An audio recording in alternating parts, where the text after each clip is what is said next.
Mesdames et messieurs, nous venons de recevoir un communiqué du ministère des Affaires étrangères. Le secrétaire général du ministère des Affaires étrangères, M. Lounès Magraman, a reçu ce samedi au siège du ministère l'ambassadeur de France en Algérie, M. Stéphane Romaté. Cette audience a pour objectif d'exprimer la vive protestation de l'Algérie suite à la décision des autorités judiciaires françaises de mettre en examen et de placer en détention provisoire un de ses agents consulaires en exercice sur le sol français dans le cadre de l'ouverture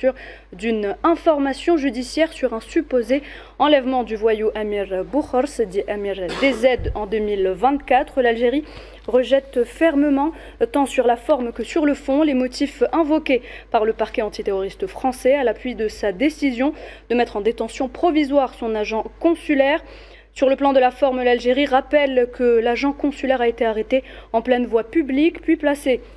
en garde à vue sans notification sur le canal diplomatique et en flagrante contravention aux immunités et privilèges rattachés à ses fonctions près du consulat d'Algérie à Créteil, ainsi qu'à la pratique en la matière entre l'Algérie et la France. Sur le plan du fond, l'Algérie retient surtout la fragilité et l'inconsistance de l'argumentaire vermoulu et farfelu invoqué par les services de sécurité du ministère de l'Intérieur français durant les auditions, laquelle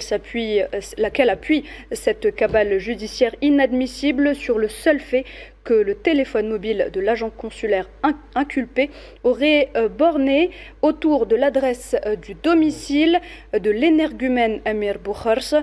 Je cite, l'Algérie qui appelle également à la libération immédiate de l'agent consulaire placé en détention provisoire et exige que les droits rattachés à ses fonctions, aussi bien dans le cadre des conventions internationales que des accords bilatéraux, soient scrupuleusement respectés en vue de lui permettre de se défendre convenablement et dans les conditions les plus élémentaires. Il n'a échappé à personne que ce tournant judiciaire inédit dans les annales des relations algéro-françaises n'est pas le fruit du hasard et que son occurrence intervient dans un contexte bien déterminé et à des fins de torpillage du processus de relance des relations bilatérales convenu entre les deux chefs d'État lors de leur récent entretien téléphonique. Ce tournant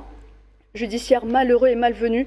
prouve que certaines parties françaises ne sont pas animées de la même volonté de revitalisation des relations bilatérales et que l'engagement des uns et des autres n'est pas à la confluence de la bonne foi et de la sincérité nécessaire à la réunion des conditions d'une reprise sereine du cours normal des relations bilatérales. Nous ne pouvons nous empêcher d'être surpris sur le choix cynique fait par les fossoyeurs de la normalisation des relations bilatérales concernant le nervi utilisé comme levain de cette nouvelle action préméditée, l'empressement balourd à utiliser ce voyou comme nouvel étendard de la faconde anti-algérienne qui anime ces instigateurs contraste avec la passivité longtemps affichée